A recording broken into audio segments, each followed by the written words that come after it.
කියන දොස් දුන්නත් අඩුපාඩුද දුරු වෙනවා. බුදු සරණයි දෙවි පිහිටයි මල්ලව ආරච්චිව අද දෙවි දෙවියන් රැක දේවා.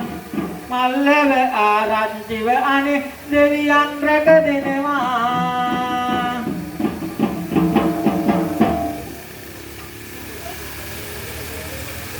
ආදරණීය මගේ කිවිඳුනේ අපි මෙසේ කල්පනා කරොත් දර්ශනීය පහන් කෝඩුවක් මං හිතන්නේ මම නම් දැකලා නැහැ. මට කීප දෙනෙක් කිව්වා අනේ අපේ ආදරණීය අයියේ මේ මම මේ වගේ කෝඩුවක් මේ දැක්කමයි කිව්වා.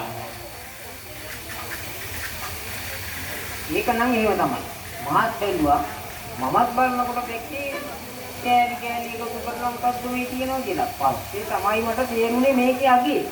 ඔයා කියන්නේ මට අද පිට රටින් හිටන් ඉන්න අපේ යාළුවෝ එහෙලියෝ තේරම කතා කරන්නේ ගහතන්නේ කවුද ඔය කොල්ලා?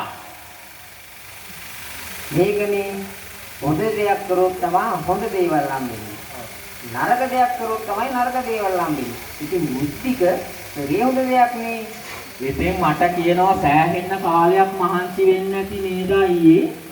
මම කිව්වා සෑහෙන කාලයක් කියන්නේ මාස 4ක් විතර ඒ කොළුව මහන්සි වුණා. අපි හැමතැනටම දැන් යොමු කරනවා මේ දර්ශනීය